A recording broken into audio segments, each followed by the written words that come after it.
Hello and welcome to where every story feels like a conversation over a warm cup of coffee.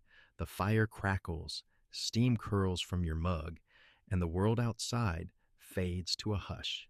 Here, in this quiet corner of 221B, mysteries unfold like frost on a window pane, slowly, beautifully, inevitably. Tonight, snow falls on Victorian London, footprints vanish, and a golden locket hides death in its heart. Sherlock Holmes waits by the hearth. Dr. Watson pours the first cup. Chapter 1. The Chill of Arrival. It was the winter of 1887, and London lay under a pall of snow and silence, such as I had seldom seen in all my years upon her streets. The great city, that restless hive of humanity, had been muffled as if by a giant's hand. The usual roar of omnibuses and the clamor of costermongers' cries were softened to a whisper, and every footfall upon the pavements rang out with a crisp, crystalline note, like the breaking of thin ice. The fog, that old familiar demon of the Thames, had allied itself with the frost. Together they hung in yellowish curtains before the gas lamps, turning each pool of light into an island of uncertain gold amid a sea of gray. I, John H. Watson, M.D., late of the 5th Northumberland Fusiliers and more recently of a modest practice in Paddington, had just returned to our lodgings at 221B Baker Street after a day that had taxed both body and spirit. The chill had crept into my very bones. My fingers, even within thick woolen gloves, were numb, and the breath froze upon my mustache in tiny icicles.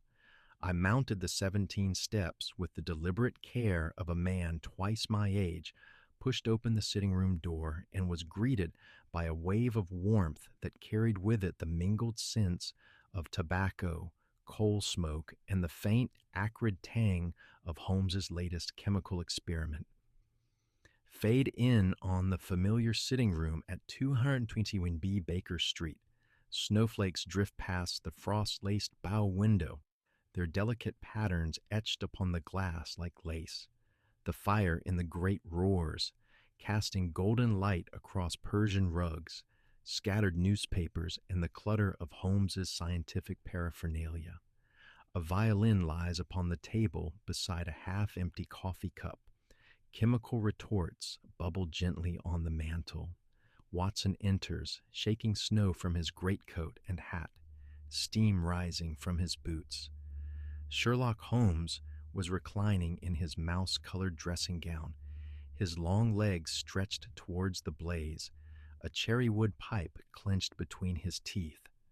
The firelight played upon the sharp contours of his face, the high cheekbones, the aquiline nose, the keen gray eyes that seemed to hold within them the very spirit of restless inquiry. He had been unusually idle for the better part of a week. His violin had lain untouched, and even the criminal news in the evening papers had failed to rouse him from a mood of languid discontent. I had seen him in such states before. They were the calm before the storm, the hush that precedes the thunderclap of intellectual activity. "Watson," he remarked without turning his head, "you bring with you the scent of the outer world, coal smoke, wet wool, and a trace of iodoform from your surgery. Pray tell me, how fares the influenza epidemic? I perceive by the mud upon your boots, Regent Circus clay, I fancy that you have been called to the western districts."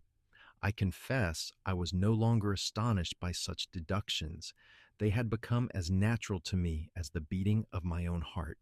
"You are correct, as always," I replied, hanging my coat upon the peg and rubbing my hands before the fire. 3 cases in a single tenement, fever, congestion of the lungs, the usual winter miseries. I have prescribed rest, warmth, and beef tea, though I fear the first 2 are luxuries beyond their reach. Holmes emitted a short, dry laugh. "The poor are ever with us, Watson, and winter is their sternest creditor. But come, warm yourself. Mrs. Hudson has left a pot of coffee. It should still be drinkable. I poured a cup, the fragrant steam rising like incense, and had just settled into my armchair when there came a sharp, imperative ring at the street door bell. It was followed almost immediately by the sound of hurried footsteps upon the stairs and the agitated voice of our long suffering landlady. "Mr. Holmes, there is a lady below, most distressed. She insists upon seeing you at once." Holmes's eyes kindled with sudden fire. He sprang from his chair with the lithe grace of a panther. "Show her up, Mrs. Hudson, show her up. And pray, bring a second cup. The night is bitter." The sitting room door opens. Mrs. Hudson, apron dusted with flour, ushers in a veiled figure swathed in black furs. Snowflakes melt upon the threshold.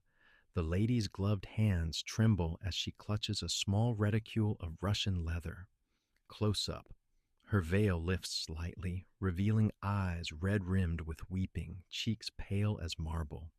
The visitor was a woman of perhaps 30 years, tall and slender, with the bearing of one gently born despite her evident agitation. Her cloak was of sable, heavy with melting snow, and beneath it I glimpsed the somber gleam of morning silk. She removed her veil with fingers that shook like aspen leaves, revealing a face of classical beauty, marred by grief. High forehead, delicate nose, lips now bloodless with cold and fear. "Mr. Sherlock Holmes?" Her voice was low, cultured, but threaded with desperation. "I am Mrs. Eleanor Hargrove of Hargrove House, Kensington. I have come to beg your assistance in a matter of life and death. My husband, Sir Reginald Hargrove, lies dead, and the world calls it suicide, but I know it is murder." Holmes motioned her to the basket chair nearest the fire. "Pray compose yourself, madam. Watson, the brandy decanter. Our guest is perilously near collapse. Now, Mrs. Hargrove, seat yourself and begin at the beginning. Omit no detail, however trivial it may appear to your distressed senses." I pressed the glass into her hand. She drank mechanically, the color returning faintly to her cheeks. The fire crackled. Outside, the wind moaned in the chimney like a lost soul. When she spoke again, her words came in a rush, as though a dam had burst. "2 nights ago, Tuesday last, my husband was found in the garden of our home, lying in the snow beneath the old yew tree. A vial of prussic acid was clutched in his hand, and the coroner has ruled it self-murder. But Reginald was not a man to take his own life. Only the day before, he had been planning our Christmas ball, discussing menus with the cook, choosing wines. He laughed at supper, teased me about my new gown, and yet they say he was ruined. Debts, gambling losses, a quarrel with his brother Victor. Lies, all lies." Holmes leaned forward, his thin, eager face alight with interest. "The exact hour of discovery?" 1:30 in the morning. The butler, Jenkins, raised the alarm. He had heard the French window of the library close, thought it the wind. When he investigated, he found Reginald in the snow. The ground was undisturbed save for a single set of footprints leading from the house to the body. None returning. "None returning?" Holmes's voice was sharp as a scalpel. "And the vial? Fingerprints?" "The police say only my husband's, but in such cold, who would remove gloves? And the poison, prussic acid, is not kept in our house. Reginald suffered no illness requiring it. The footprints were deep, as though made by a man walking deliberately. Yet near the body there was a scuff, a disturbance, as if a struggle had occurred." Holmes finished. "Pray continue. The quarrel with his brother?" "Victor Hargrove, Reginald's younger brother. A wastrel, sir, a gambler. He arrived unannounced 3 days before the tragedy, demanding money.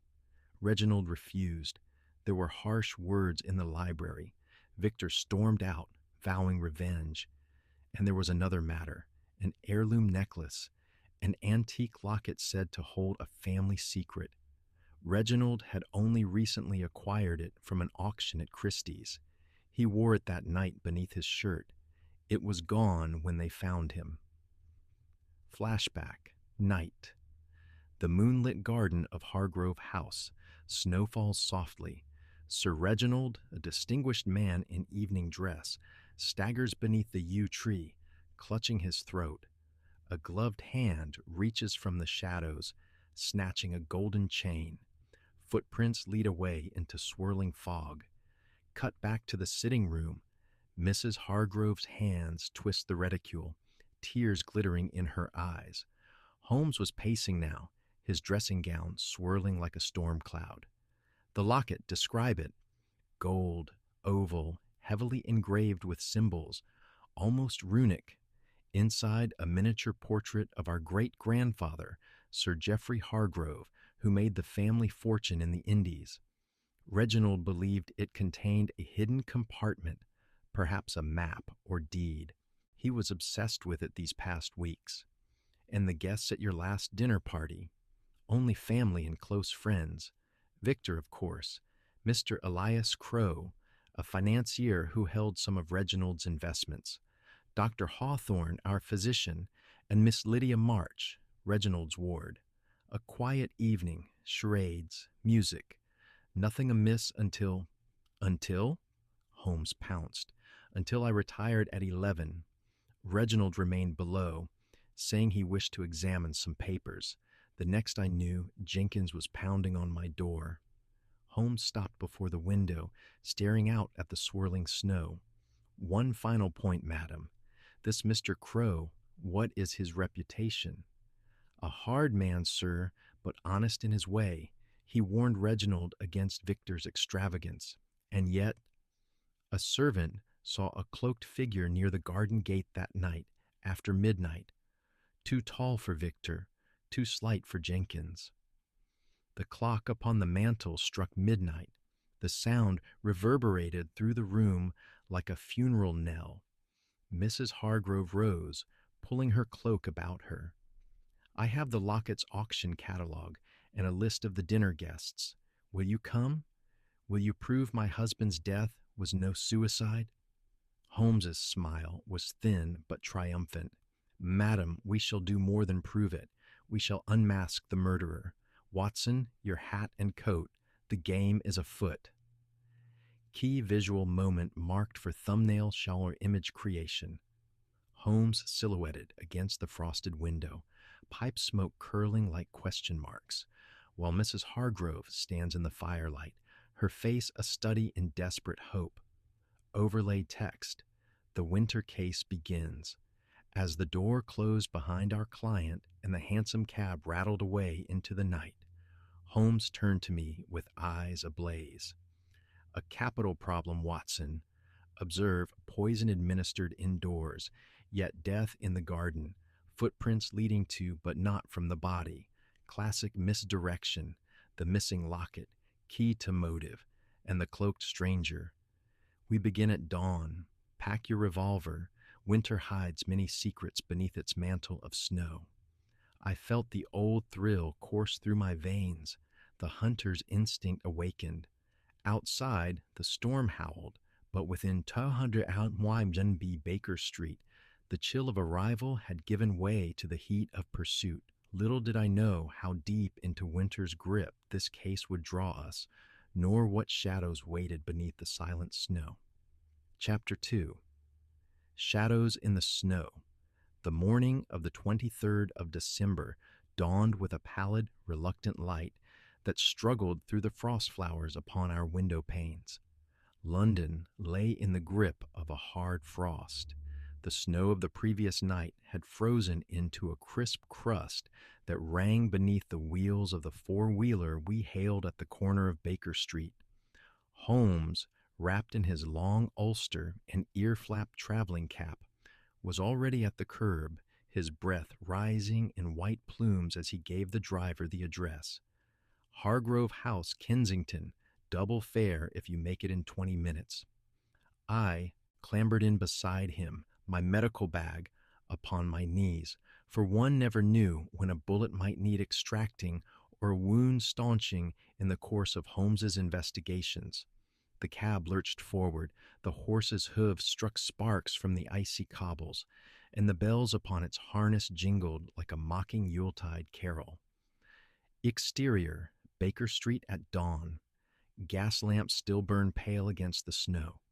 The four-wheeler dashes past muffled pedestrians, and a boy sweeping a crossing with a broom of twigs.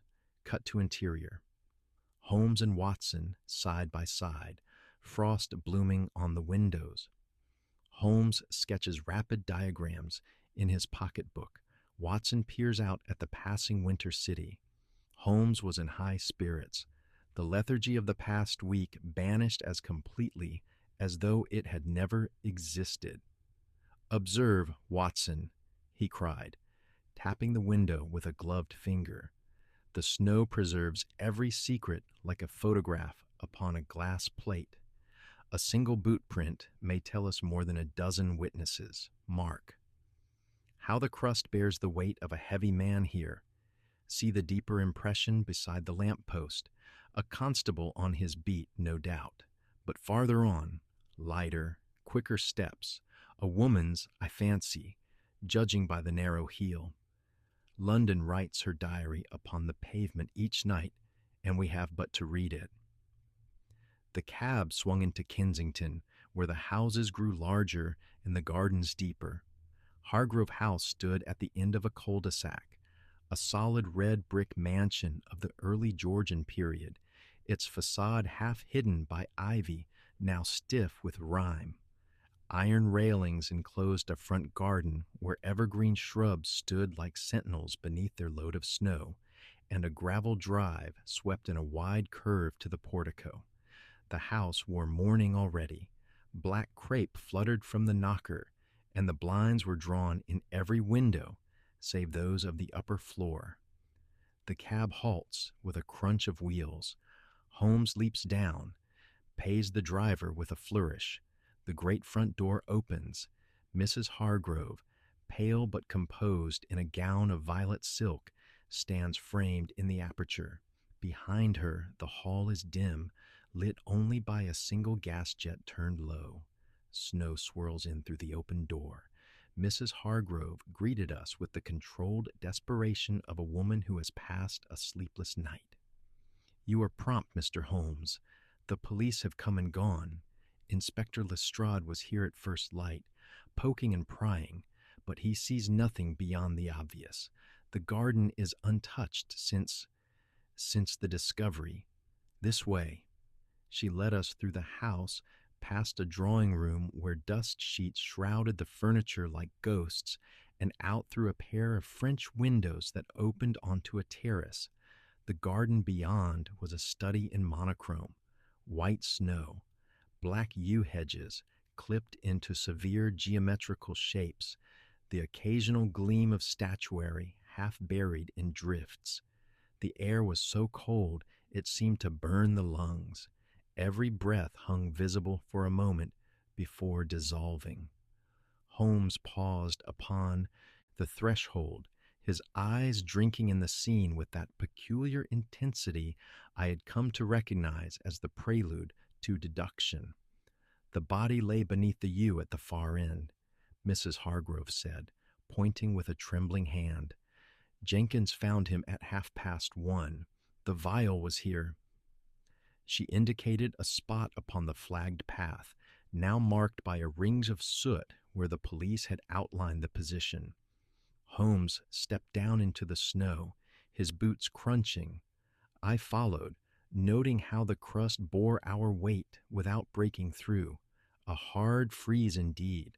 The path from the house to the yew was a chaos of trampled snow, police boots, the gardener's heavy clogs, the lighter prints of the maids who had been sent to fetch brandy. But beyond the immediate area, the lawn stretched smooth and virgin to the encircling hedge, wide shot of the frozen garden. The yew tree looms like a dark pyramid against the white. Holmes kneels, lens in hand, scraping snow with a small trowel. Close up, a single line of footprints leading from the terrace to the tree, deep, deliberate, spaced as though the walker measured each step.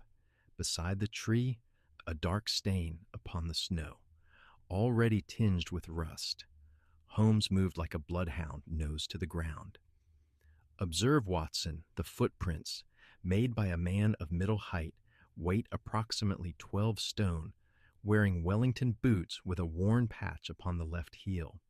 See how the impression is deepest at the toe, walking forward, not backward, yet from the body itself no returning prints. Curious. He scraped away the surface snow beside the stain. Beneath, the impression of a body was clear, the outline of shoulders, the spread of coat tails, one arm flung wide. Death was instantaneous, or nearly so, Holmes murmured. Prussic acid acts within seconds. Note the position of the right hand, curled as though clutching something. The vial, presumably. But why here, in the open air, when the library is warm and but 20 yards away? Mrs. Hargrove, who had followed at a distance, shivered. Reginald often walked in the garden when troubled. He said the cold cleared his mind. Holmes's smile was wintry, a convenient habit for a murderer. Now, the French window, locked or unlatched? Unlatched. Jenkins swears he secured it at 11, yet it was found ajar. We retraced the fatal path to the house. The library was a handsome room paneled in oak, its long windows giving on to the terrace. A fire had been laid, but not lit. The ashes in the grate were cold. Upon the desk lay scattered papers, bills, a half-written letter, a ledger open at a page of red ink. Holmes pounced upon the ledger. Debts, Watson, considerable debts.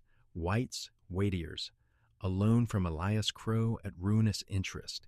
Yet see here. He turned back a page. A deposit of £5,000 only last week from the sale of railway shares.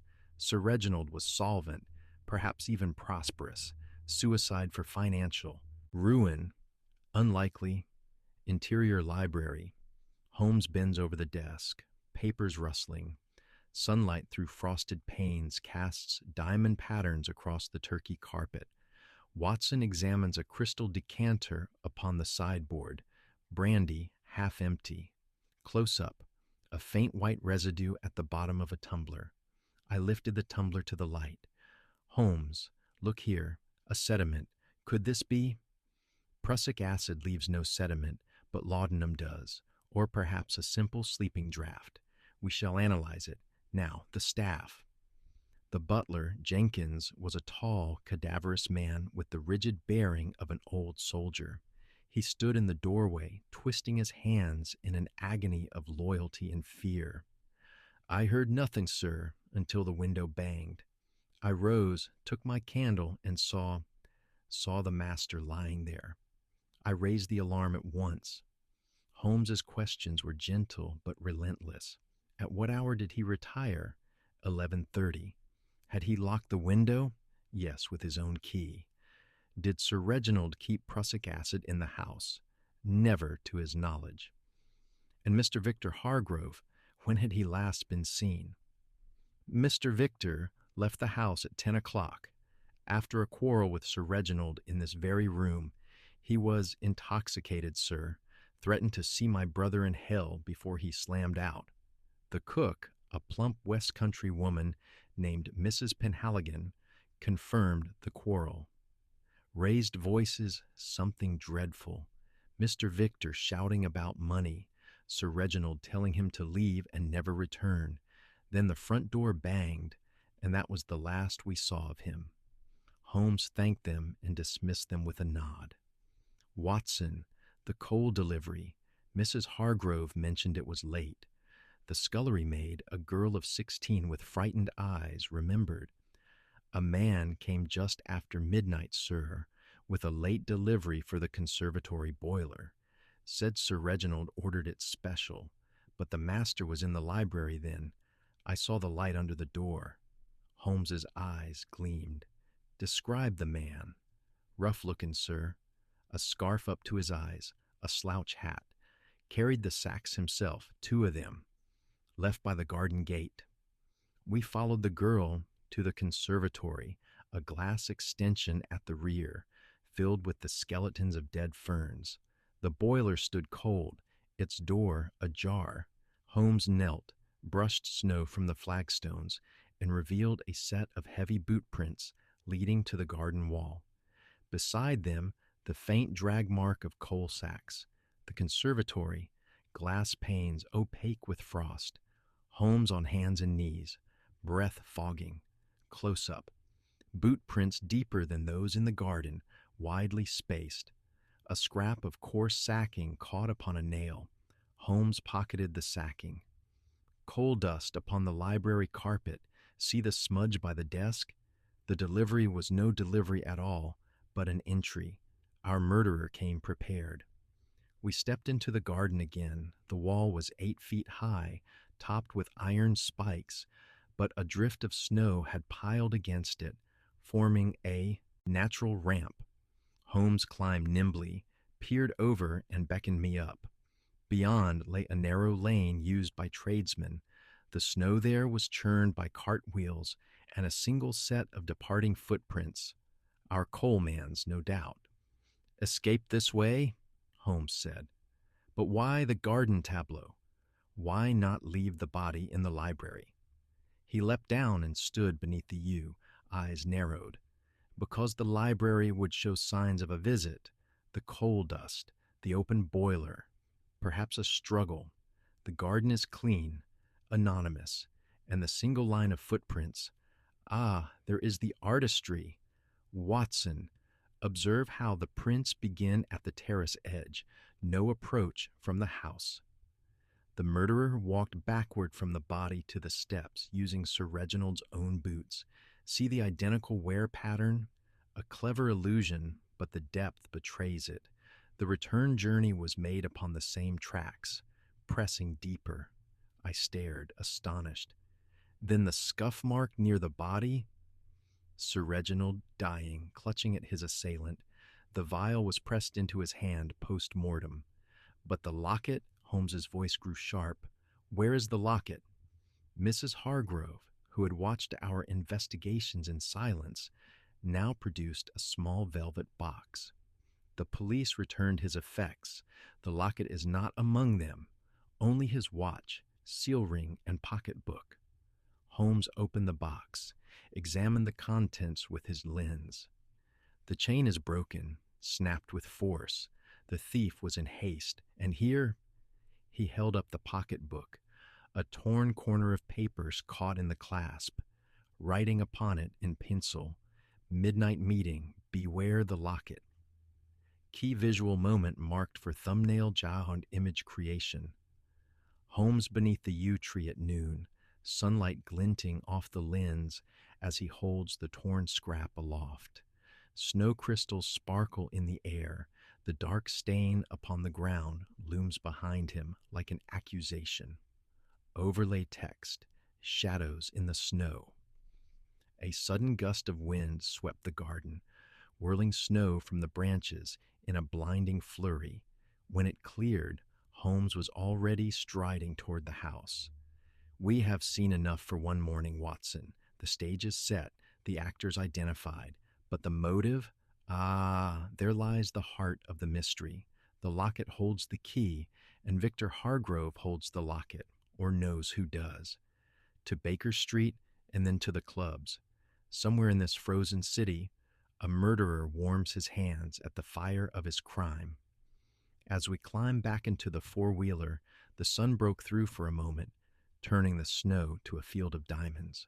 But the shadows in the garden lingered, dark and accusing, and I knew that the chill of this winter case had only begun to bite.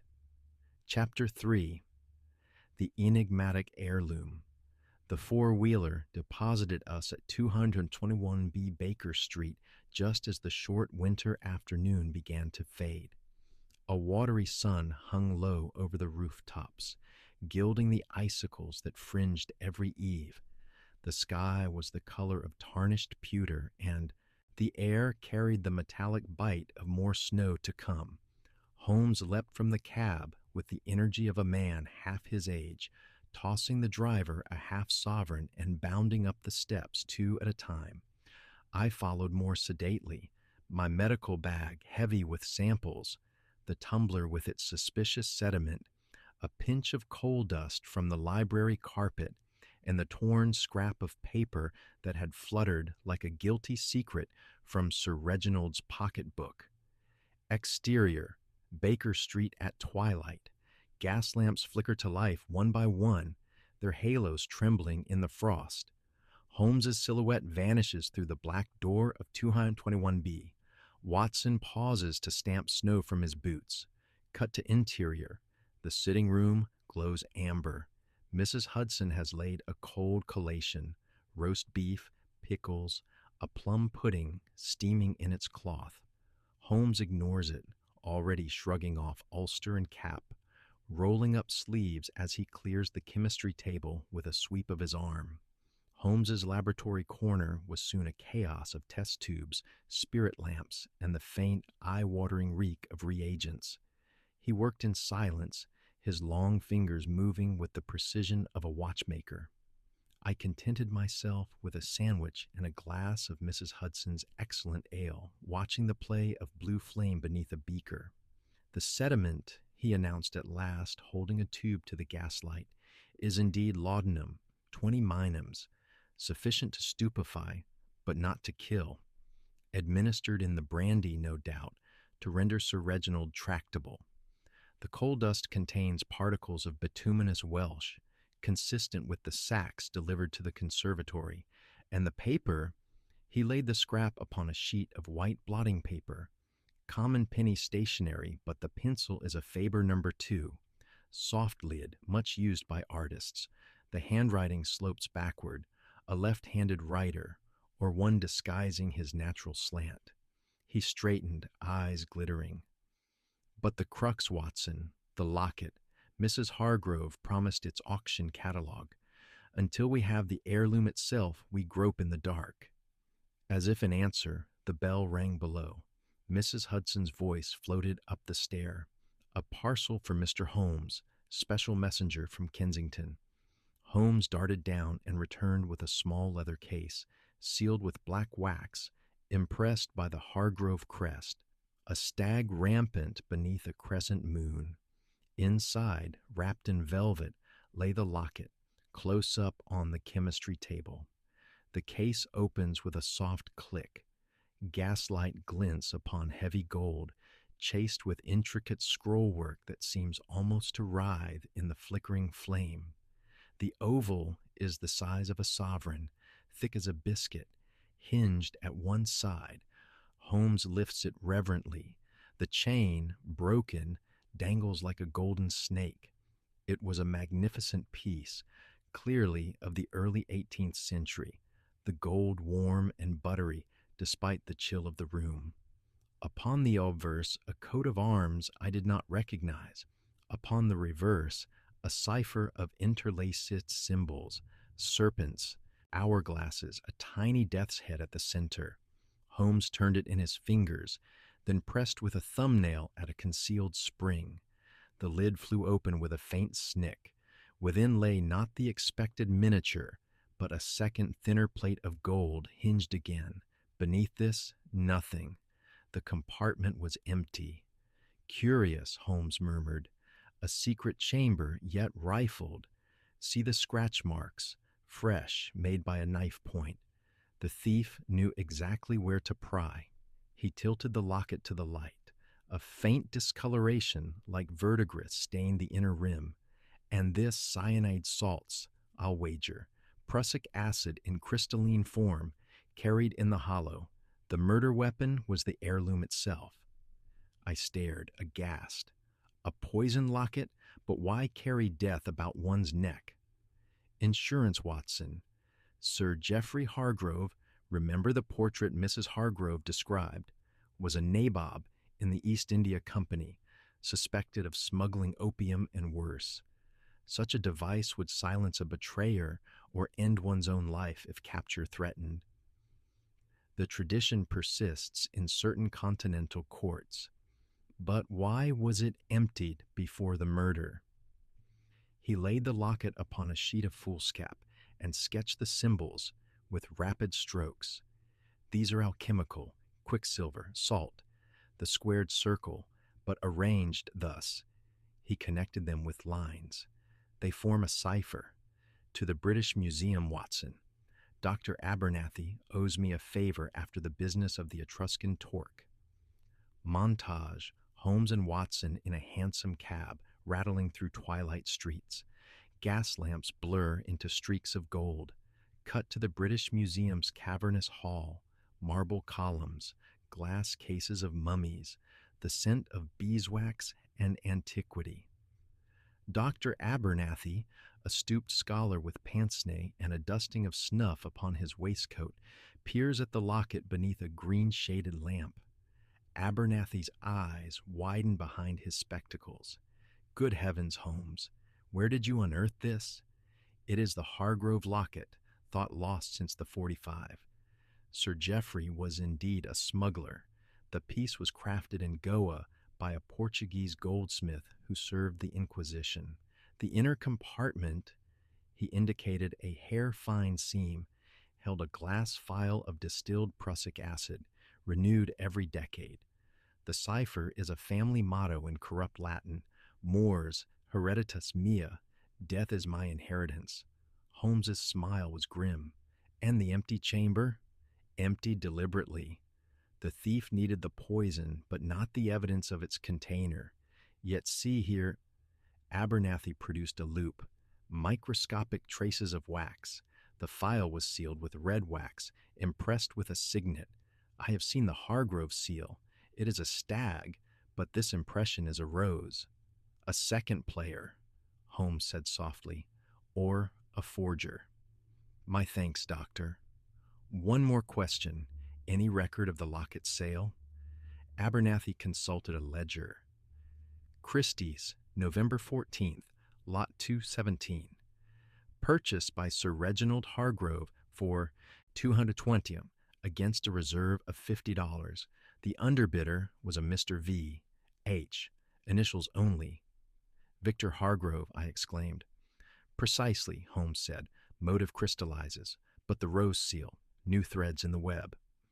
We emerged into Great Russell Street as the first flakes of a new snow began to fall, soft and silent as secrets. Holmes hailed a cab, but instead of Baker Street, he gave an address in the city. Threadneedle Street, the offices of Elias Crow, financier. Night. Snow falling thicker now. The cab splashes through slush. Reflections of gas lamps ripple in puddles like molten gold. Cut to interior, a narrow stair, lit by a single jet. A brass plate reads, Elias Crow & Co. Fiat Private. Holmes knocks. The door opens a crack, revealing a suspicious clerk. Holmes slips a card through. Within moments, they are ushered into a richly appointed office where a fire roars and a grandfather clock ticks solemnly. Elias Crow was a corpulent man in his 50s, with mutton chop whiskers and the florid complexion of one who dines too well. He rose from behind a partner's desk piled with ledgers, his small eyes wary. Mr. Holmes, your reputation precedes you. This is about poor Hargrove, I presume. Tragic business. Suicide, the coroner says. Holmes waved aside the offer of a chair. The coroner is a fool, Mr. Crow. Sir Reginald was murdered with prussic acid carried in the Hargrove locket, an heirloom you knew well since you advanced him $3,000 against its anticipated sale. Yet he bought it himself. Curious. Crow's jowls quivered. A sound investment. I believe the locket worth double at resale. When Reginald outbid his brother, I congratulated him. Victor was furious, stormed in here the next day, demanding I call in Reginald's other loans. I refused. And your seal, sir? Holmes produced a wax impression taken from the museum's records. A rose, Unusual for a financier. Crow flushed darker. A whim. My mother's maiden name was Rossetti. Italian blood. The seal is for private correspondence only. Holmes's gaze was steel. Correspondence, such as anonymous notes. We found a scrap in Sir Reginald's pocketbook. Midnight meeting. Beware the locket. Left-handed pencil. Faber number 2. You are left-handed, Mr. Crow. The financier's hand went to a drawer. Holmes's revolver appeared as if by magic. I wouldn't, sir. Watson, the drawer. I opened it. Inside lay a packet of Faber pencils and a half-written letter in a backward-sloping hand. Crow sank into his chair, dabbing his brow with a silk handkerchief. I sent the note, yes, but to warn Reginald, not to threaten him. Victor had been boasting in the clubs that he would have the locket one way or another. I feared violence, that is all. Holmes snapped the revolver shut. Your alibi for Tuesday night? The Imperial Theater, the Mikado. Box seats with Lady Crow and the Duchess of K. Albemarle. The program is in the drawer. It was. Holmes pocketed it. You are in the clear, Mr. Crow, for the murder, but you have been playing a deeper game. Sir Reginald's ledger shows a payment to you of 5,000 shillings, yet you advanced only 3,000. Blackmail? Crow's eyes shifted. A private arrangement. The locket contained documents. A codicil to the Hargrove will disinheriting Victor entirely in favor of a distant cousin, Miss Lydia March, Sir Reginald's ward. He feared Victor would destroy it. I was to hold it in escrow. Tension in the office. Snow lashes the window panes. The fire pops and hisses. Close up on Crow's trembling hand as he produces a sealed envelope from a safe. Holmes breaks the rosewax seal, unfolds parchment yellow with age. The codicil, signed, witnessed, dated. Holmes read swiftly. Valid, and motive enough for fratricide. Yet the codicil was not in the locket, only the poison. Someone removed it earlier. Who knew of its existence? Only Reginald, myself, and Miss March, Crow whispered. She is at Hargrove House now, comforting the widow. Holmes's laugh was short. Then to Kensington. Again, Watson. The heiress awaits, and perhaps the murderer. We left Crow mopping his brow and plunged back into the storm. Snow now fell in earnest, whitening the streets, muffling the cries of newsboys, hawking evening editions. Hargrove suicide, coroner's verdict. Holmes tore one from a boy's hands, scanned the column, and crushed it in his fist. Lestrade has closed the case. We have perhaps 12 hours before Victor Hargrove learns of the codicil and flees the country. Key visual moment marked for thumbnail child image creation. Holmes in the snowy street, collar turned up, eyes fierce as he crushes the newspaper. Behind him, a poster on a wall reads, Wanted, information leading to... half obscured by drifting flakes. Overlay text, the enigmatic heirloom. The cab battled through drifts to Kensington. Hargrove House loomed darker than before, its windows glowing like watchful eyes. Mrs. Hargrove met us in the hall, her face pale as parchment. You are returned, thank God. Miss March is in the drawing room. She has been distraught. We found Lydia March beside the fire, a girl of 19, slight and fair with the ethereal beauty of a Rossetti Madonna. Her eyes were red but dry. Holmes wasted no time. Miss March, the codicil, where is it? She started, then composed herself with surprising steadiness. Burned, Mr. Holmes. Sir Reginald feared Victor would steal it. He placed it in my care Tuesday morning. That night, after they carried him in, I consigned it to the flames. My guardian's last wish was that Victor inherit nothing. Holmes's gaze was piercing. You are sure it was the true document? I watched him sign it. The seal was intact. And the locket. Did you know of the poison compartment? Her hand flew to her throat. Poison. I thought it merely a curiosity. Sir Reginald wore it always, said it reminded him of his duty to the family. Holmes turned to Mrs. Hargrove. The auction catalogue. May I see it? She fetched it from the library. Holmes leafed through, then stopped at lot 217. Beneath the printed description, a penciled note in a neat clerk's hand, reserved for VHH, 50 Hein. But beside it, in a different ink, a single word, Rose. The drawing room firelight. Holmes holds the catalogue aloft. The word Rose seems to glow. Outside, snow lashes the windows like frantic fingers. Close up, Miss March's reflection in a mirror, her eyes wide, a flicker of fear. Holmes closed the book with a snap. The circle widens, Watson. A rose seal, a left-handed warning, a burned codicil, and an empty poison chamber. Tomorrow we follow the scent to Christie's auction rooms, and to the artist who wields a Faber pencil. The heirloom has spoken, but its final secret remains locked in winter's heart. As we stepped out into the blizzard, the church clock struck 7. Somewhere in the muffled city, a murderer believed himself safe. But the enigmatic heirloom had begun to yield its deadly truth, and Sherlock Holmes was on the hunt. Chapter 4. Whispers from the Fog.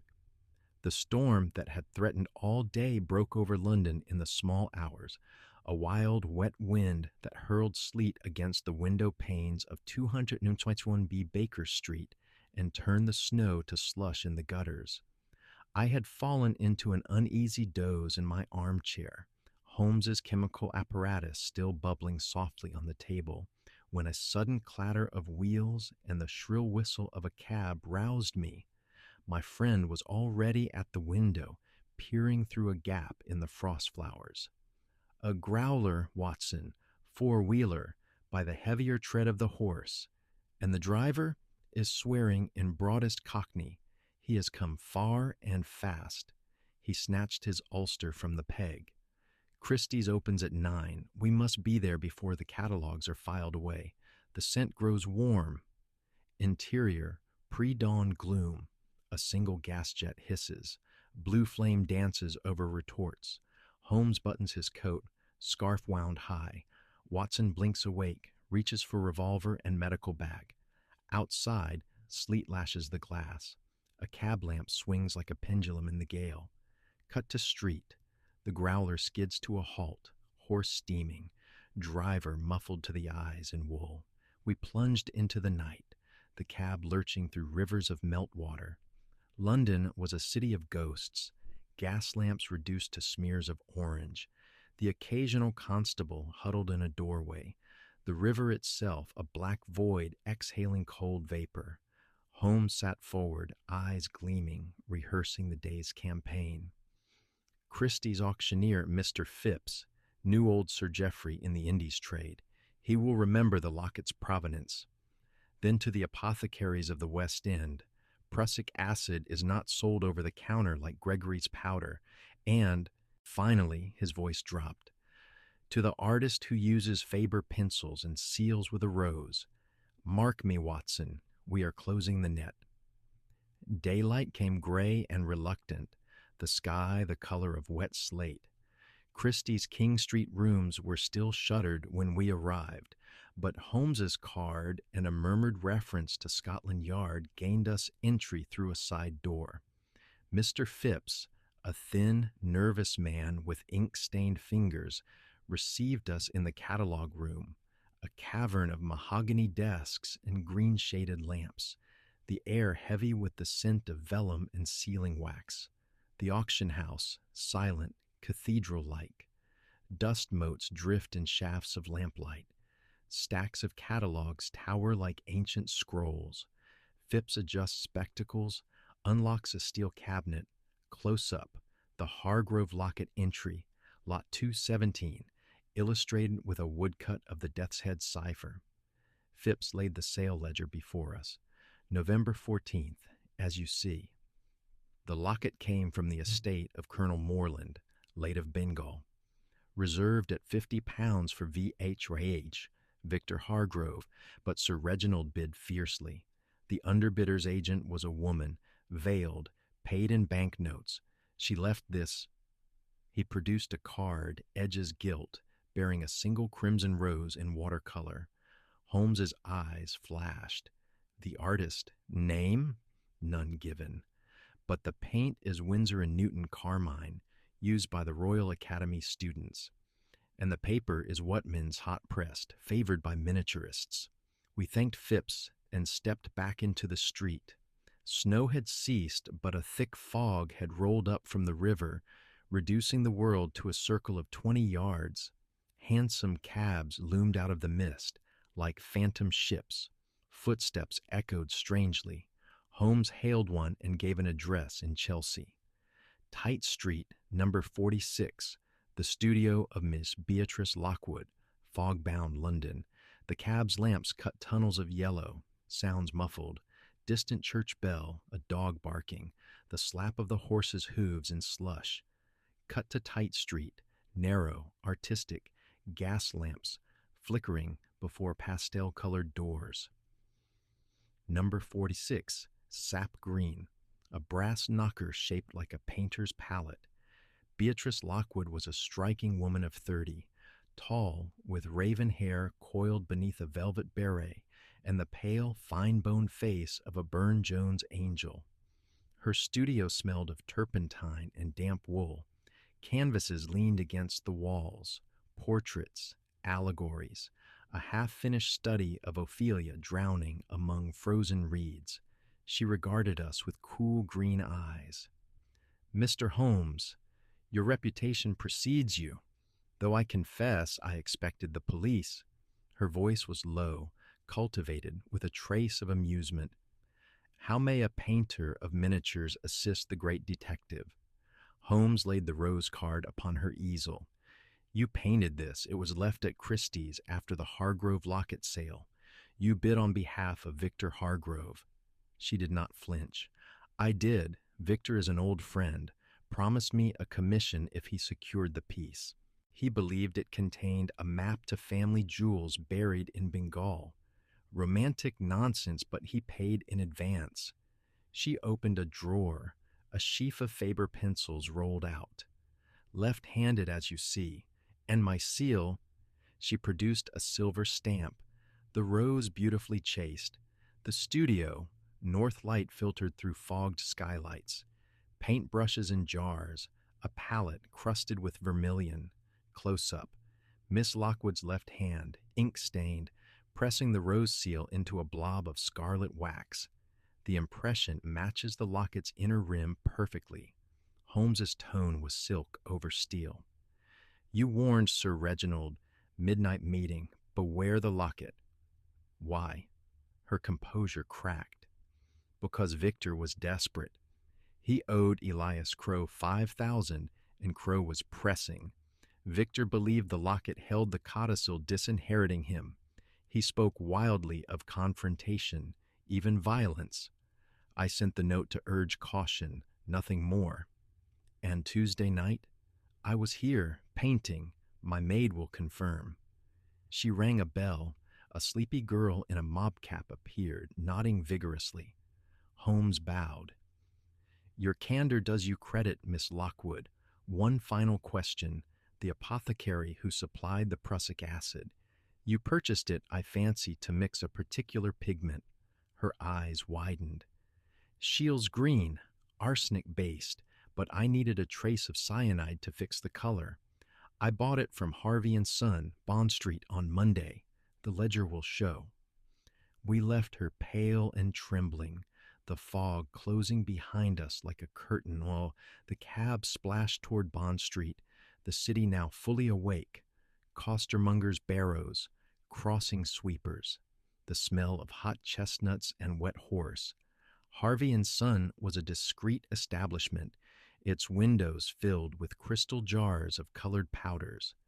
The apothecary, a thin man with a pharmacist's scales tattooed upon his forearm, consulted his poison book. "Miss Beatrice Lockwood, yes. November 20th, 2 drachms of pure prussic acid for artistic use, signed in the presence of a witness. He turned the book.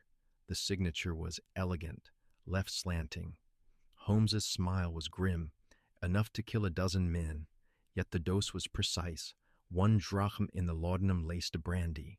The murderer is a chemist as well as an artist. Bond Street, shop bell tinkles, glass jars gleam, cobalt, vermilion, viridian. Close up on the poison book, ink still black, the quantity circled in red. Outside, fog thickens. A constable's whistle shrills somewhere far off. Back in the cab, Holmes was silent for a long minute. Then, "The net tightens, Watson. Victor hired Miss Lockwood to bid. She warned Sir Reginald. Someone, perhaps Victor himself, stole the poison from her studio. But the Coleman entry, the backward footprints, those require local knowledge.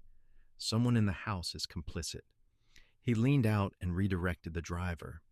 "Hargrove House, Kensington, and stop at the telegraph office en route. I have a message for Miss Inspector Lestrade." The telegram was brief. "Hold Victor Hargrove, evidence of poison theft. Holmes." We reached the mansion as dusk fell again, the fog now so dense that the gas lamps in the drive burned like corpse candles. Mrs. Hargrove met us in the hall, her face ashen. "Victor is here," she whispered. "He arrived an hour ago, demanding to see the will. He is in the library with Miss March." We burst in. Victor Hargrove stood by the fireplace, a decanter in one hand, his handsome face flushed with drink and fury. Lydia March sat opposite, pale but composed, a sealed envelope upon her lap. "You meddling charlatan!" Victor roared at Holmes. "My brother took his own life. Everyone knows it. This codicil is a forgery." Holmes's voice cut like a whip. "Forged by whom, sir? By the man who walked backward in the snow? Who emptied the locket of its poison and left a rose seal as his signature?" Victor's glass slipped from his fingers, shattering on the hearth. "Rose? I know nothing of—" But Lydia March rose, the envelope trembling in her hand. "It was I, Mr. Holmes. I forged the codicil. Burned the true one to protect the estate from Victor's creditors. But the poison," her voice broke. "I took it from Miss Lockwood's studio Tuesday morning, meaning only to frighten Sir Reginald into fleeing to the continent. He drank the brandy before I could stop him. The garden, the footprints, it was panic. I dragged him there, pressed the vial into his hand. Suicide, they would say. I never meant—" The library, firelight flickering on oak panels. Victor lunges. Holmes intercepts with a straight left, sending him sprawling. Lydia collapses, sobbing. Mrs. Hargrove stands frozen in the doorway. Close up, the forged codicil, ink still wet, the rose seal cracked where the wax cooled too fast. Holmes knelt beside the unconscious Victor, feeling for the pulse. "Alive, Watson, your department. The girl speaks truth. Note the tremor in her left hand. Laudanum withdrawal. She is the artist's apprentice, not the murderer, but the coal man." A crash from the conservatory. We ran. The glass door hung open. Footprints, heavy, widely spaced, led into the fog. Holmes snatched a lantern and plunged after them. I followed, revolver drawn. The trail led through the garden, over the wall, into the lane beyond.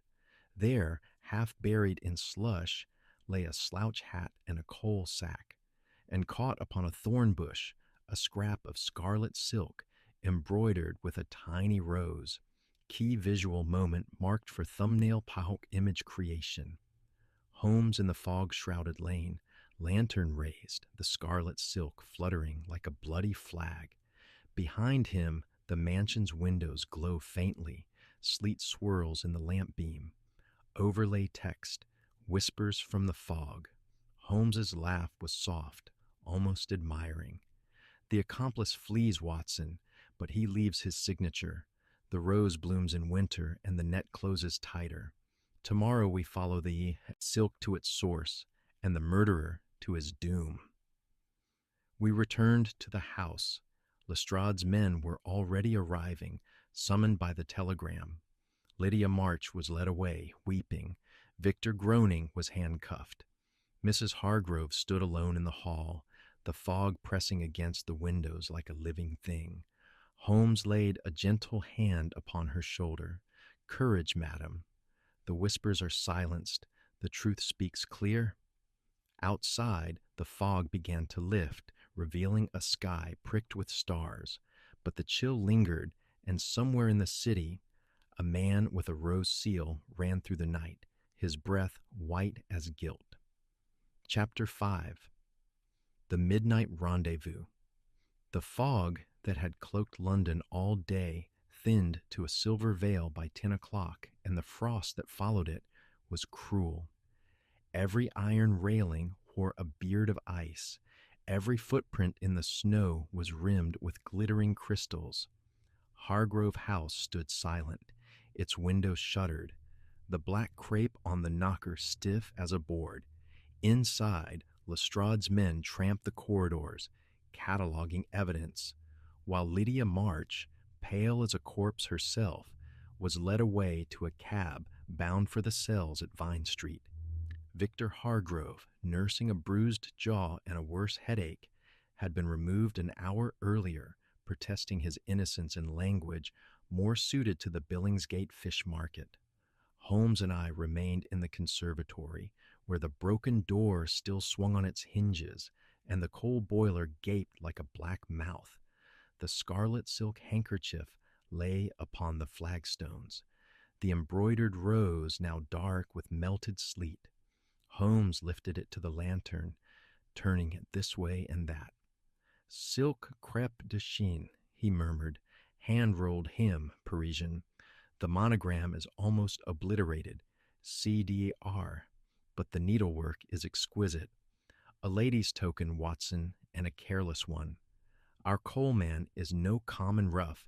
He is a gentleman in disguise." Conservatory, moonlight through shattered panes, frost flowers spider-webbing the glass. Holmes on one knee, lens in hand. The scarlet silk glows like fresh blood against the white tiles. Watson stands guard, revolver glinting, breath pluming in the icy air. He rose, eyes alight. The lane behind the wall, those footprints were made by a man of 11 stone, yet the stride is long, the heel narrow. Dancing pumps, Watson, not boots. Our fugitive fled in evening dress. The rendezvous was planned. The murder was not the only business of the night. A sudden clatter of hooves on the drive. Lestrade burst in, ferret face flushed, helmet askew. "Holmes!" The girls confessed to the poison, but she swears she acted alone. Says the coal man was Victor in disguise. Yet Victor's boots don't match the prints, and he was at his club till 11. Witnesses galore. We're back to square one. Holmes's smile was thin. "Square one is where the board is clearest, Inspector. You have the house, we have the night. Watson, your scarf. There is work in the cold." We slipped out by the garden gate. The lantern shuddered to a slit. The lane was a tunnel of darkness, the fog now a mere haze that caught the moonlight in pearly wisps. The footprints, dancing pumps, led away from the wall, then vanished where a carriage had waited. The wheel ruts were deep, the horses shod with rubber tires, silent runners. Holmes knelt, scraped frost from the rut.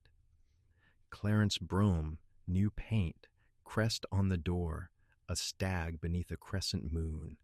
The Hargrove Arms, but the paint is fresh. The carriage was hired, not owned. To the Mews, Watson, every stable in Kensington, leads for the night. Moonlit lane. Holmes's lantern throws a cone of gold. Frost sparkles like diamond dust. Close up on the wheel rut, tiny flecks of crimson paint where the hub scraped the wall. Watson's breath fogs as he records in his notebook. Distant church clock strikes 11. The muse behind Holland Park yielded gold within the hour. A job master, roused from his straw, remembered the brougham, let to a tall gent in evening dress, scarf up to his eyes, 11 sharp, paid double to wait in the lane behind Hargrove House, drove off toward the river, Hyde Park Corner, I reckon. Name of Mr. Rose, paid in gold. Holmes tossed him a sovereign. The carriage, any distinguishing mark? Left lamp cracked, sir, and the cushion had a burn. Cigar, I'd say. We were in a cab within minutes, bowling toward Hyde Park. The streets were empty save for late revelers and the occasional constable. The fog had lifted entirely, and the moon rode high, turning the snow to a field of silver. At the corner of Knightsbridge, Holmes leaned out. Stop. The print, there in the snow beside the curb.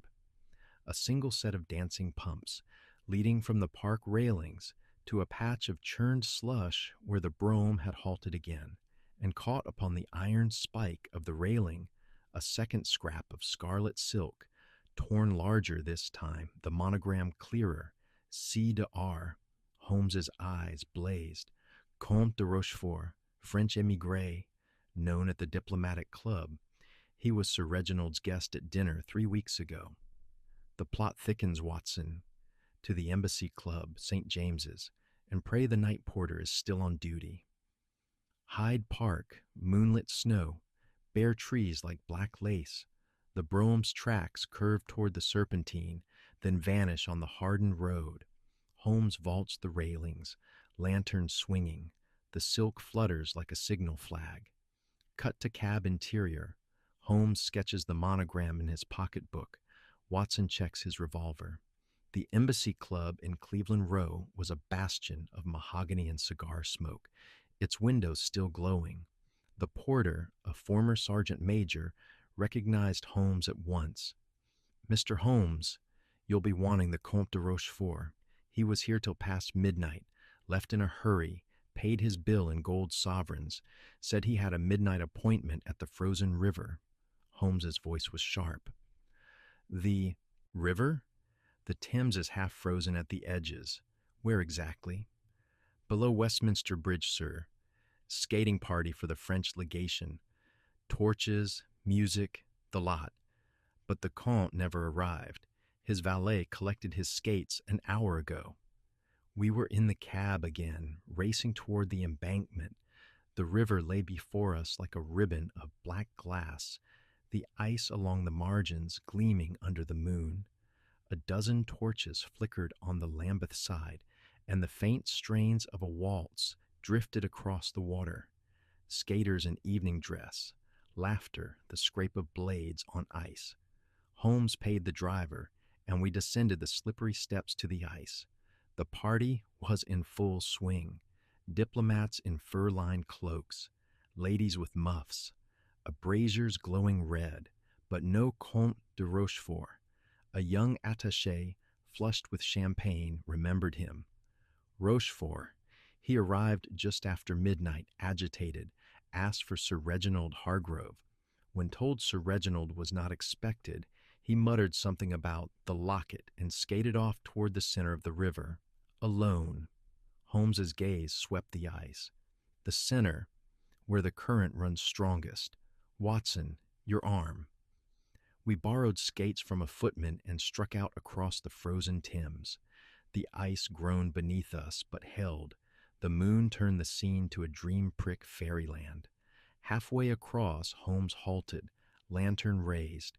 There, fresh blade marks, leading to a patch of open water. And there, he pointed to a dark bundle half submerged in the black current, scarlet silk trailing like a banner. Midnight on the Thames.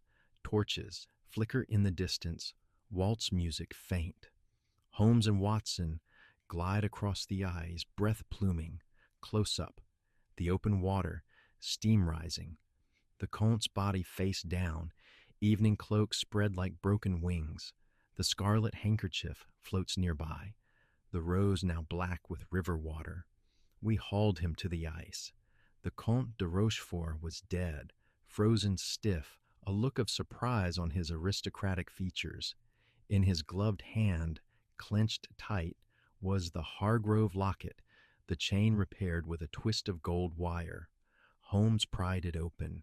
The inner compartment was empty, but upon the miniature portrait, Sir Geoffrey Hargrove, a fresh scratch marred the paint, forming a tiny arrow pointing to the death's head cipher. Holmes's voice was grim. The rendezvous was here, Watson. Rochefort brought the locket to exchange for the codicil or for payment, but the murderer followed, struck again, and consigned the evidence to the river. Yet he overlooked the scratch, the final clue.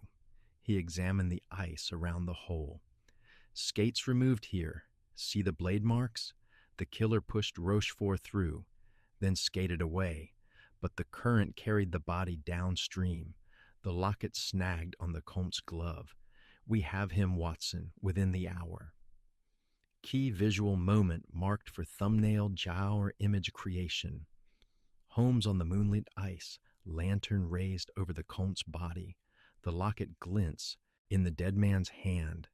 Torchlight from the distant party flickers like will-o'-the-wisps. Overlay text, the midnight rendezvous. We summoned the river police. As the Comte's body was lifted into a boat, Holmes pocketed the locket and the second silk scrap. Two pieces of the same handkerchief, torn in haste. The monogram is now clear, C to R, Comte de Rochefort, but the embroidery is English, not French. Someone close to him stitched it. To Baker Street, Watson. We decode the arrow tonight. The cab rattled back through the waking city, the sky paling to pearl in the east. At 221B, Holmes worked by gaslight, the locket open beneath his lens. The arrow pointed to the death's head. Beneath the paint, a hair-fine seam. He pressed with a needle, click. A third compartment, no larger than a sixpence, slid open. Inside, a folded slip of rice paper, covered in microscopic writing. Holmes read aloud, "To my heir, the rose is false. Trust only the stag. Burn this, signed, Geoffrey Hargrove, 1779. He leaned back, eyes closed. The Comte was a pawn, Watson. The real murderer is the one who forged the rose seal, who knew the locket's secret, who arranged the midnight meeting to silence Rochefort forever. And the stag, the true Hargrove crest, points to the house itself. We return to Kensington at dawn. The net is drawn. The final act begins. Outside, the first pale light touched the frost on the window. Somewhere in the city, a murderer believed the river had swallowed his secret, but the midnight rendezvous had spoken, and Sherlock Holmes had heard. Chapter 6. Deceptive Alliances. Dawn broke pale and pitiless over Kensington. The storm had passed, leaving a world scoured clean. Every twig on the yews glittered with ice, and the snow crust rang like glass beneath our boots. Holmes and I had not slept. The rice paper slip lay between us on the breakfast table. Its 3 words, "Rose is false," burned into my mind as clearly as into Sir Geoffrey's gold. 221B at first light. Mrs. Hudson's coffee steams beside a plate of untouched toast. The locket, now in 3 nested sections, gleams under the gas jet. Holmes, eyes red-rimmed, traces the stag crest with a needle.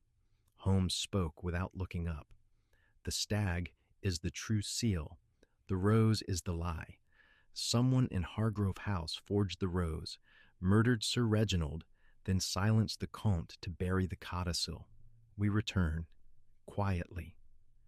We took the district railway to Gloucester Road, then walked the last half-mile so no cabman would mark our coming.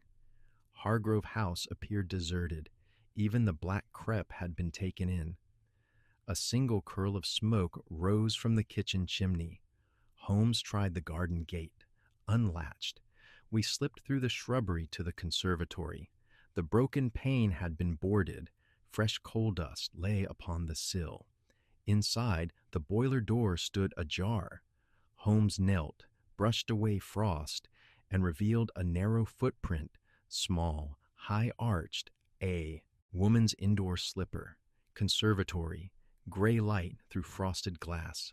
Holmes's lens catches a glint inside the boiler, a brass button engraved with a tiny rose.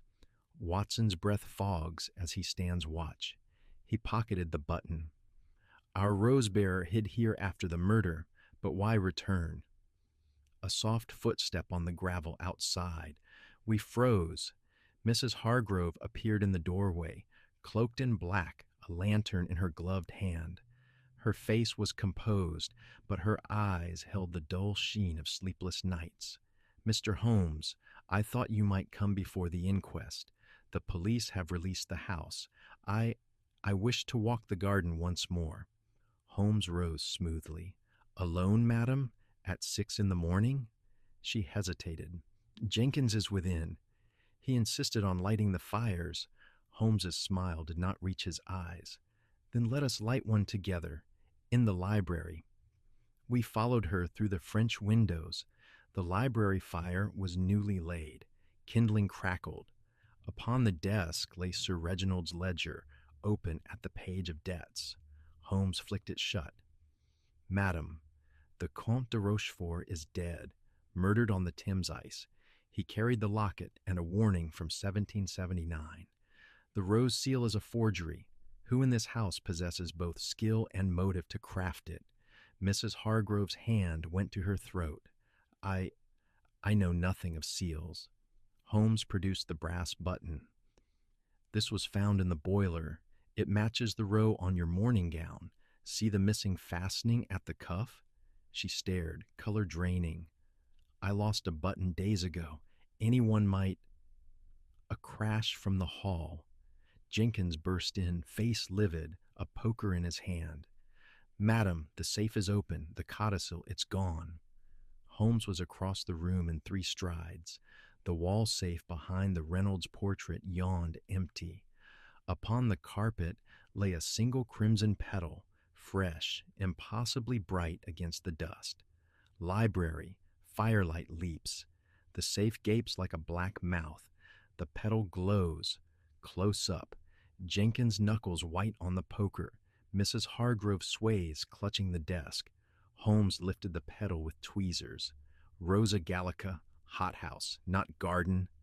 From the conservatory. Someone forced the safe after we left last night. Jenkins dropped the poker with a clang. I locked every door myself, sir. Swear it on my mother's grave. Holmes's gaze was steel. Then the thief had a key, or an accomplice within. He strode to the conservatory, flung open the boiler.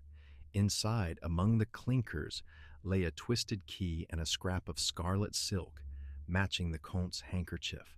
Holmes held it to the light. Monogram complete, CDR, but the silk is English, the stitching identical to the petal's edge. The rose is not the Comte's token, it is the murderer's signature. Mrs. Hargrove sank into a chair. Then who? Footsteps on the terrace.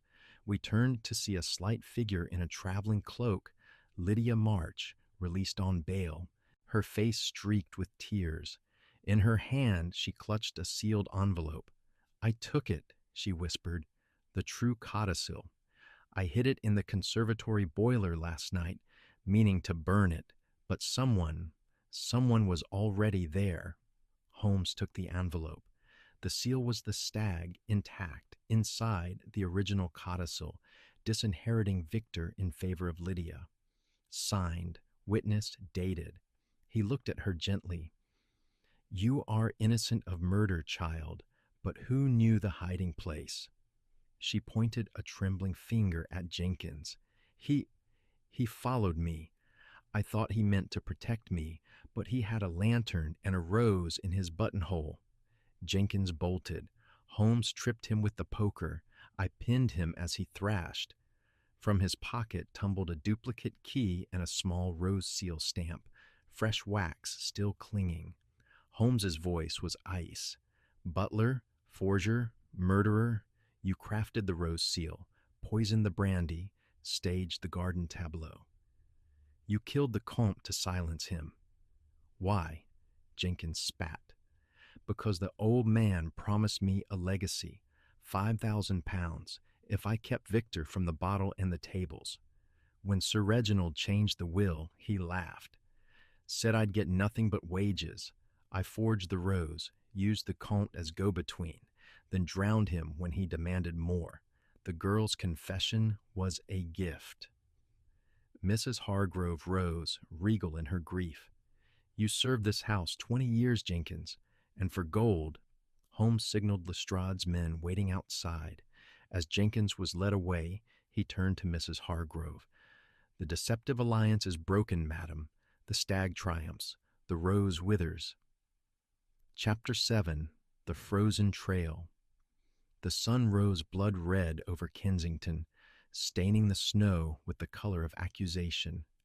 Jenkins sat handcuffed in the library, the rose seal on the desk between us like a drop of frozen blood. Lestrade's men had gone, taking the butler to the cells. Mrs. Hargrove and Lydia March remained pale but composed, the true codicil now safe in Holmes's pocket. Library, dawn light through tall windows. The fire is dead. Frost feathers the panes. Holmes stands over Jenkins, lens in hand. The rose seal glints. Watson guards the door, revolver holstered, but ready. Holmes spoke softly. You have confessed the method, Jenkins. Laudanum in the brandy, prussic acid from the locket, the backward walk in Sir Reginald's boots. But the trail does not end with the comte's drowning. You hired roughs to destroy evidence. We found their warehouse. One talked. Where is the second locket, the duplicate you forged to fool the comte? Jenkins's eyes flickered. No duplicate. One locket, one poison. Holmes smiled. Lies freeze quickly, Jenkins. The comte's locket was empty of poison, yet held Sir Geoffrey's warning. You needed a second compartment for the fresh cyanide. Show us, or Lestrade will tear the house apart. A thud from the hall. The front door burst open. A constable staggered in, coat torn, blood on, his lip. Mr. Holmes, ambush. 3 men at the old ice house by the river said they were hired by the butler to burn papers. Holmes was already moving. Watson, your revolver. Mrs. Hargrove, bolt the doors. The frozen trail leads to the Thames. We ran. The ice house stood on the Hargrove estate's river boundary, an ancient brick dome half sunk in the bank, its door sealed with iron. Smoke curled from a vent. Inside, flames roared. 3 ruffians burst out as we arrived, knives flashing. Holmes dropped the first with a silk-weighted cosh. I felled the second with a straight right. The third fled across the ice, but slipped and vanished through a polina with a scream. Ice house, smoke billows. Flames lick the dome. Holmes and Watson fight in silhouette. Snow flies. The river gurgles black beyond. Close up, a charred box bursts open. Inside, a second locket, gold plate peeling. The rose seal melted into slag. Holmes kicked snow over the fire. From the ashes, he lifted the ruined duplicate. Brass, not gold, the inner vial shattered, cyanide crystals scattered like salt. Jenkins planned to melt all evidence, but the cold preserved the trail. We returned to the house. Jenkins, hearing of the failed arson, slumped. The duplicate was my insurance, he muttered. If the comte talked, I'd claim the real locket was fake. The roughs were to sink both in the river. Holmes turned to Mrs. Hargrove. Your husband suspected Jenkins weeks ago, hence the new codicil.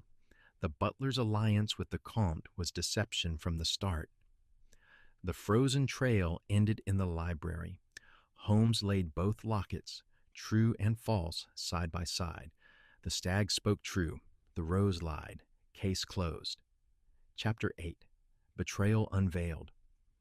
The library fire had been rekindled. Its flames threw long shadows across the oak panels in the 2 lockets, one true gold, one blackened brass, lying on the blotter like twin hearts torn from the same breast, Jenkins sat opposite Holmes, wrists in irons, the fight gone from his eyes. Lestrade leaned against the mantel, notebook open, while Mrs. Hargrove and Lydia March watched from the doorway, wrapped in shawls against the dawn chill. Library, firelight dances. The true locket gleams. The false is a charred ruin. Holmes stands like a judge. Jenkins slumps, chains clinking. Outside, the sun climbs, turning frost to diamonds on the window panes. Holmes spoke with quiet finality.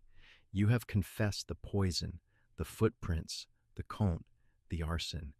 Yet one betrayal remains. Who warned Victor Hargrove to flee the country before Lestrade could arrest him? Your confederate is still at large. Jenkins laughed, a cracked, bitter sound. Confederate? I needed none.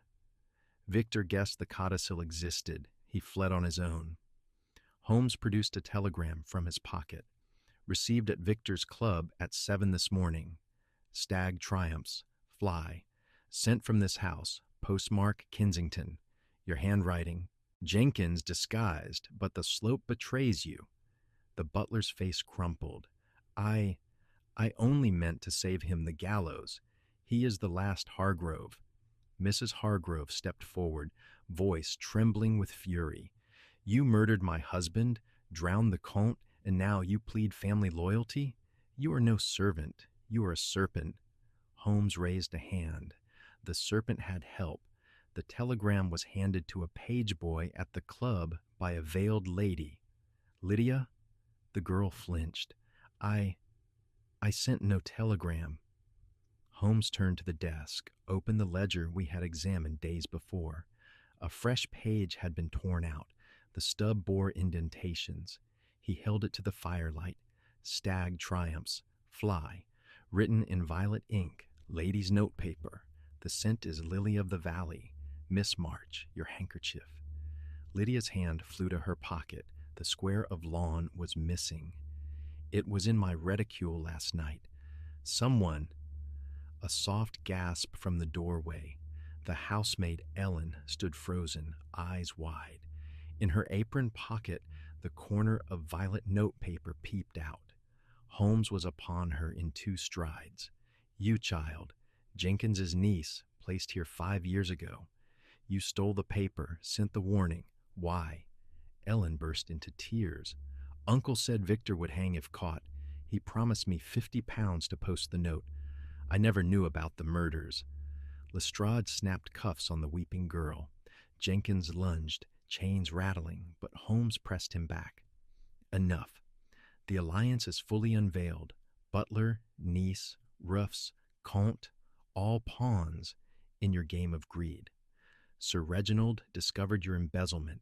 Small sums over years, enough to buy the duplicate locket, the rose seal, the silence of the Comte.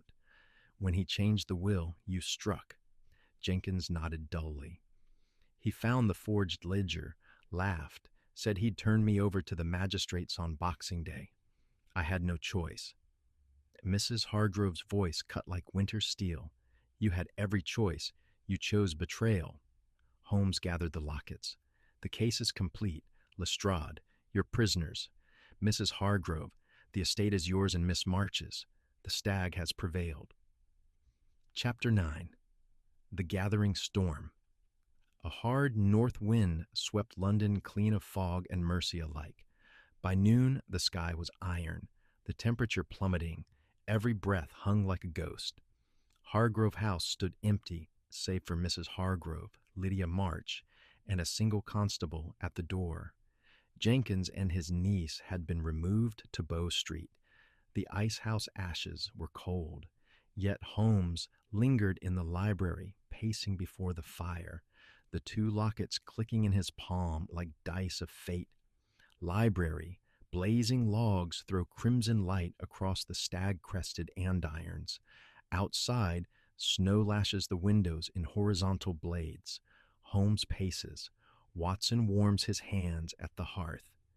Mrs. Hargrove and Lydia sit wrapped in black shawls, faces pale but resolute. Holmes stopped abruptly. The storm gathers, Watson. One thread remains. the cyanide crystal that survived the fire. Jenkins swore it was scattered, yet a single grain could convict him.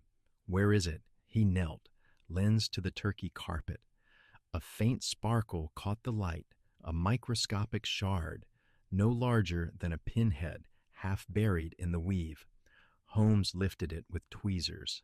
Preserved by the cold, enough to kill a rat or to prove murder. He sealed it in a glass vial. But the true storm is outside. Victor Hargrove has not fled. He returns for the codicil, for revenge. A sudden crash of the French window. Wind howled in, swirling papers. Victor Hargrove staggered across the threshold, snow on his shoulders, eyes wild, a revolver in his gloved hand. "You," he snarled at Mrs. Hargrove, "you and your precious ward stole my birthright. The codicil is mine." Lydia rose, shielding her guardian. "It is lawful, Victor. Sir Reginald signed it freely." Victor's laugh was madness. "Freely? With Jenkins poisoning him? I'll burn the house before I let you have it."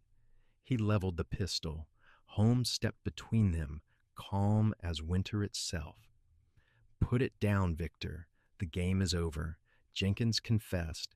The crystal is in my hand. You are guilty only of flight and of trusting a traitor." Victor wavered. "Jenkins, my friend." "Your puppet," Holmes corrected. "He used your debts to bind you, forged the rose to frame you if needed. The telegram was to lure you here, to silence you as he silenced the Comte." Snow whirled through the open window. The fire flared. Victor's hand trembled. Lydia spoke softly. "Victor, Reginald loved you. He changed the will to save you from yourself. Take the chance he gave." The revolver clattered to the floor. Victor sank to his knees, sobbing. Lestrade's men, summoned by the constable, burst in and took him into custody. Library, storm rages. Victor on his knees amid swirling snow, revolver spins on the carpet. Holmes stands over him, vial glinting. Lydia's hand on Mrs. Hargrove's shoulder. Outside, thunder snow crackles, rare, electric, close up. The cyanide crystal catches firelight like a fallen star. Holmes turned to the women. "The storm breaks. The codicil stands. The estate is secure. Jenkins hangs for murder. Victor for conspiracy. The stag endures." Mrs. Hargrove pressed the true locket into his hand. "For your museum, Mr. Holmes. Let it remind the world that winter hides no secret from justice." Holmes bowed. "And let it teach that betrayal, like snow, melts in the light." Chapter 10. The Deduction of Winter's Grip. The storm broke at dusk, as suddenly as it had gathered. Snow ceased, the wind dropped. A hush fell over Hargrove House, like the silence after a verdict. In the library the fire burned low, casting long shadows across the stag-crested andirons. Jenkins, Victor, and the maid Ellen were gone to their separate cells. Mrs. Hargrove and Lydia March stood before the hearth, hands clasped, the true codicil safe in a solicitor's vault. Holmes and I remained, the cyanide crystal sealed in its vial, the lockets, gold and brass, side by side on the blotter. Library, embers glow. Outside, the garden lies white and still under a sky of cold stars. Holmes stands at the window, pipe unlit. Watson closes his notebook. Mrs. Hargrove pours tea with steady hands. Lydia watches the fire, eyes dry at last. Holmes turned from the window. "The storm is spent, ladies. Let us lay the final ghost." He placed the vial between the lockets. "Observe the chain, complete at last. Jenkins embezzled for years. Small sums, invisible. Sir Reginald discovered it, threatened exposure, drafted the codicil disinheriting Victor to protect the estate. Jenkins forged the rose seal, enlisted the Comte as go-between, stole prussic acid from Miss Lockwood via Lydia's visit. Tuesday night, laudanum in the brandy, poison from the true locket, body dragged to the garden, Footprints walked backward in Sir Reginald's boots. The Comte, paid to deliver the codicil, demanded more. Midnight on the Thames pushed through the ice. The duplicate locket, brass rose sealed, prepared to discredit the true if recovered. Arson at the ice house to destroy both the telegram and violet note. Ellen's work to lure Victor as scapegoat. The crystal, preserved by frost, the final proof. He lifted the true locket. Sir Geoffrey's warning, Rose is false, trust the stag, saved his heir a century later. Winter preserved every secret, footprints, crystal, even the scent of lily of the valley. Mrs. Hargrove spoke softly. And the moral, Mr. Holmes? That avarice is the coldest poison. It kills slowly, then all at once. Sir Reginald sought to save his brother. Jenkins sought only to save himself. The stag chose family. The rose chose gold. Lydia knelt, opened the fire screen, and fed the duplicate locket to the flames. Brass curled, paint blistered, the false rose melted into slag. Let it end here, Holmes bowed. It ends where it began, in this room with truth. Close up, brass melts, gold endures. The true locket catches firelight, the stag proud. Outside stars wheel. A single snowflake drifts past the window, melts on the pane. Holmes pockets the vial. Watson snaps his notebook shut. We took our leave. The hansom waited, horse steaming in the starlight. As we rattled toward Baker Street, Holmes spoke once more. Note, Watson, how winter itself was the silent witness. Snow recorded footsteps. Frost preserved poison. Ice opened for the guilty and closed over the innocent. London's coldest season is also her clearest. I smiled. And the warmest hearth is truth. He lit his pipe at last. Precisely. Write it as you will, old friend, but leave the crystal in the vial. Some evidence is best kept cold. Back at 221B, Mrs. Hudson had kept supper. The fire crackled. The violin sang a soft, wintry air. Outside, London slept beneath its white mantle.